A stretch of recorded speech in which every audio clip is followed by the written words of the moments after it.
ایک housing society میں رہائش کے لیے ایک بڑا افسر آیا جو نیا نیا ریٹائر ہوا تھا۔ یہ بوڑھا ریٹائرڈ افسر حیران اور پریشان ہر شام سوسائٹی پارک میں گھومتا، دوسروں کو حقارت کی نگاہ سے دیکھتا اور کسی سے بات نہیں کرتا تھا۔ ایک دن وہ شام کے وقت ایک بزرگ کے پاس باتیں کرنے کے لیے بیٹھ گیا اور پھر اس کے ساتھ تقریباً روزانہ بیٹھنے لگا۔ اس کی گفتگو کا ہمیشہ ایک ہی موضوع رہتا تھا: میں اتنا بڑا افسر تھا جس کا کوئی تصور بھی نہیں کر سکتا اور نہ پوچھ سکتا ہے۔ یہاں میں مجبوری میں آیا ہوں، یہاں میرے معیار کے لوگ نہیں ہیں، وغیرہ وغیرہ۔ بس اسی طرح کی باتیں وہ کرتا۔ وہ بزرگ اس کی باتیں چپ چاپ سنتے تھے۔ ایک دن جب ریٹائرڈ افسر نے دوسرے ساتھی کے بارے میں کچھ جاننے کی خواہش کی تو اس بزرگ نے بڑی انکساری کے ساتھ اسے جواب دے کر دانش مندی کی بات بتائی۔ اس نے وضاحت کی، ریٹائرمنٹ کے بعد ہم سب فیوز بلب کی طرح ہو جاتے ہیں۔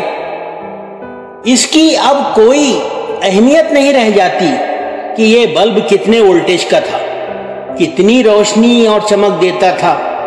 فیوز ہونے کے بعد اس بات سے کوئی فرق نہیں پڑتا۔ انہوں نے اپنی بات جاری رکھتے ہوئے کہا، میں گزشتہ 5 سالوں سے سوسائٹی میں رہ رہا ہوں اور میں نے کسی کو یہ نہیں بتایا کہ میں 2 بار پارلیمنٹ کا ممبر رہا ہوں۔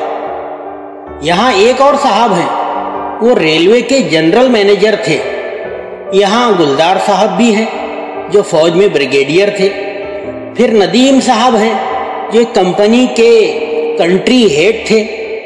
انہوں نے یہ باتیں کسی کو نہیں بتائیں، حتیٰ کہ مجھے بھی نہیں، لیکن ہم سب جانتے ہیں فیوز کے تمام بلب اب ایک جیسے ہیں، چاہے وہ 0 واٹ ہو، 40 یا 60 یا 100 واٹ، ہیلوجن ہو یا فلڈ لائٹ کے ہوں، اب کوئی روشنی نہیں دیتا اور سب بے فائدہ ہیں۔ اور ہاں، یہ بات جس دن آپ کی سمجھ میں آ جائے گی، آپ معاشرے میں سکون سے زندگی گزار سکیں گے۔ ہمارے یہاں طلوع اور غروب آفتاب کو یکساں احترام دیا جاتا ہے، لیکن اصل زندگی میں ہم طلوع آفتاب کی قدر زیادہ کرتے ہیں۔ جتنی جلدی ہم اس کو سمجھیں گے اتنی جلدی ہماری زندگی آسان ہو جائے گی۔ لہذا میرے دوستوں اور بھائیوں، فیوز بلب ہونے سے پہلے